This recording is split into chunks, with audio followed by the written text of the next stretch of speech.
বাঙালি খানায় সবাইকে স্বাগত জানাই। আজকে আমি এখানে রান্না করব কাতলা মাছের দুটো রেসিপি।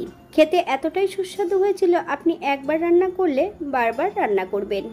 তবে তেল মশলার পরিমাণ খুবই কম দিয়ে আমি এখানে দুটো কাতলা মাছের রেসিপি কিভাবে রান্না করলাম, চলুন সেটা একবার দেখে নেওয়া যাক ভিডিওর মাধ্যমে।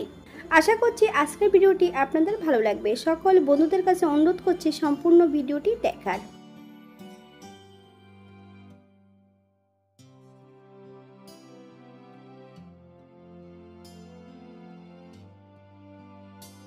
এখানে একটা আমি গোটা কাতলা মাছ নিয়ে নিয়েছি। মাছটাকে ছোট ছোট টুকরো করে কেটে নিতে হবে।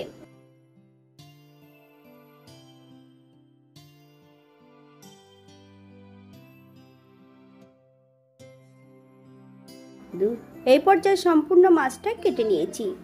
মাছগুলোকে ধুয়ে পরিষ্কার করে নিতে হবে।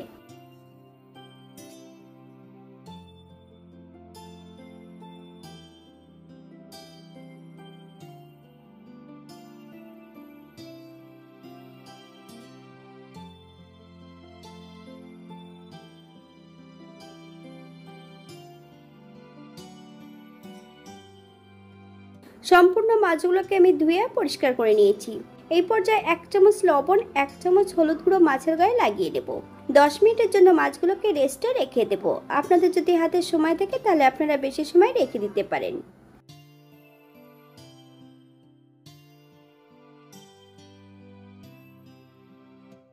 বাঙালি রান্না ঘরোয়া উপকরণ দিয়ে। আপনাদের যদি রান্নাগুলো পছন্দ হয় তাহলে চ্যানেলটি সাবস্ক্রাইব করে দিয়ে পাশে থাকবেন। পাশে থাকা বেলটি বাজিয়ে দেবেন, নইলে নিত্য নতুন রান্নার নোটিফিকেশন পাবেন না।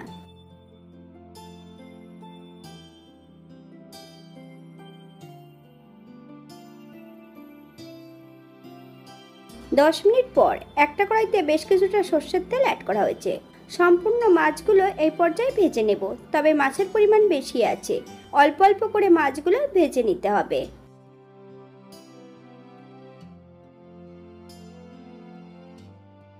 এই পর্যায়ে সম্পূর্ণ মাছগুলো ভাজা হয়ে গেছে। মাছের মাথাগুলো আমি এই পর্যায়ে ভেজে নেব। প্রথমে আমি মাছের ঝোলটা রান্না করব। একটা কড়াইতে বেশ কিছুটা সর্ষের তেল অ্যাড করেছি। ফোড়নে রেখেছি সাদা জিরে। ফোড়ন থেকে সুগন্ধ বেরোলে ভাজা জিরেটা আলাদা একটা পাত্রে তুলে রেখে দিতে হবে। এই পর্যায়ে অ্যাড করব বেশ কিছুটা বাটা মশলা, আদা, জিরে, ধনে, শুকনো লঙ্কা একই সঙ্গে বেটে নিয়েছি। 2 চামচ এখানে বাটা মশলা অ্যাড করব।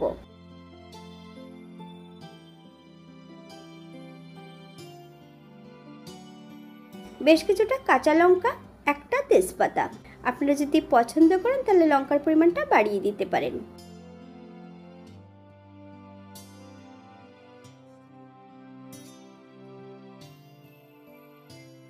মিডিয়াম সাইজের একটা আলু আগের থেকে আমি ভেজে নিয়েছিলাম। সম্পূর্ণ আলু ভাজাটা অ্যাড করব। মশলা সহ আলু দিয়ে বেশ ভালো করে কষিয়ে নিতে হবে। এই পর্যায়ে অ্যাড করব 1 চামচ লবণ আর 1 চামচ হলুদ গুঁড়ো। আপনার স্বাদ অনুসারে লবণটা অ্যাড করবেন।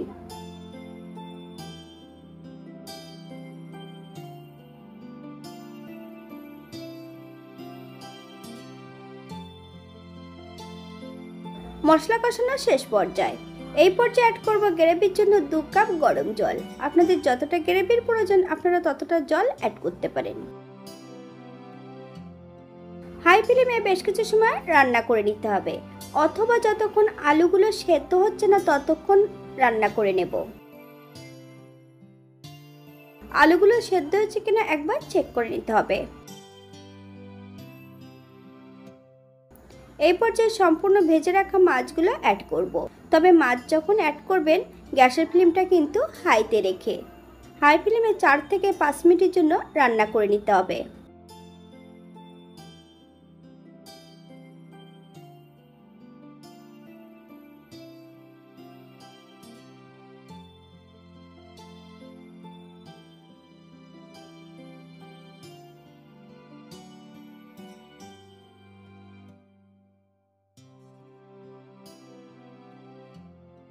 এক চামচ গরম মশলা বাটা, ভেজে রাখা সম্পূর্ণ জিরের এই পর্যায়ে অ্যাড করে দেব।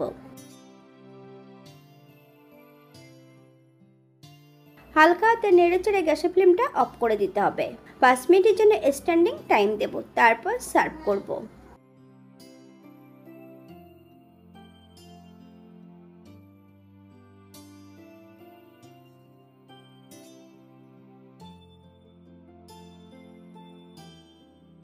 এটা দেখতে যেমন ভারী সুন্দর হয়েছে, এটা গরম ভাতে খেতে কিন্তু অসম্ভব ভালো।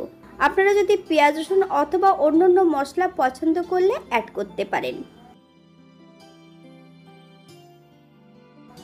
আজকে দ্বিতীয় রান্না মাছের মাথা দিয়ে মুগ ডাল। আগের থেকে কিন্তু আমি ডালটা সেদ্ধ করে নিয়েছি, সেটা আপনাদের দেখানো হয়নি। মাছ ভাজা তেলের মধ্যেই কিন্তু আমি রান্নাটা করছি।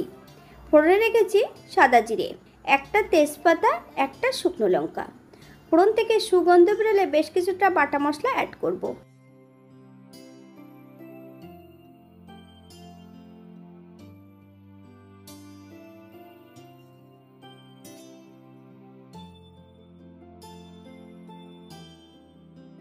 আদা জিরে, এখানে আদার পরিমাণটা আমি বেশি রেখেছি।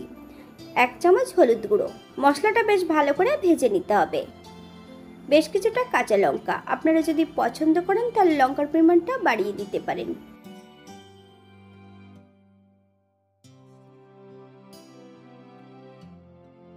মিডিয়াম আঁচে মশলাটা বেশ ভালো করে ভেজে নিতে হবে। মশলা কষানোর জন্য সামান্য একটু জল অ্যাড করব। মশলা থেকে যতক্ষণ তেল না ছাড়ছে ততক্ষণ মশলাটা বেশ ভালো করে কষিয়ে নিতে হবে। মশলা থেকে তেল ছেড়ে দিয়েছে, এই পর্যায়ে সম্পূর্ণ মাছের মাথাগুলো অ্যাড করতে হবে। মিডিয়াম আঁচে বেশ কিছু সময় মশলা দিয়ে বেশ ভালো করে কষিয়ে নিতে হবে। এই পর্যায়ে মাছের মাথাটা বেশ ভালো করে কষিয়ে নেব।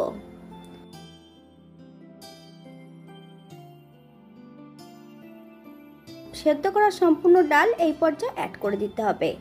তবে ডাল যখন সেদ্ধ করবেন, ডাল সেদ্ধ করার আগে কিন্তু বেশ ভালো করে ভেজে নিয়ে সেদ্ধ করতে হবে, অথবা ডালের রঙটা যতক্ষণ সোনালি রং না হচ্ছে ততক্ষণ কিন্তু ভেজে নিতে হবে।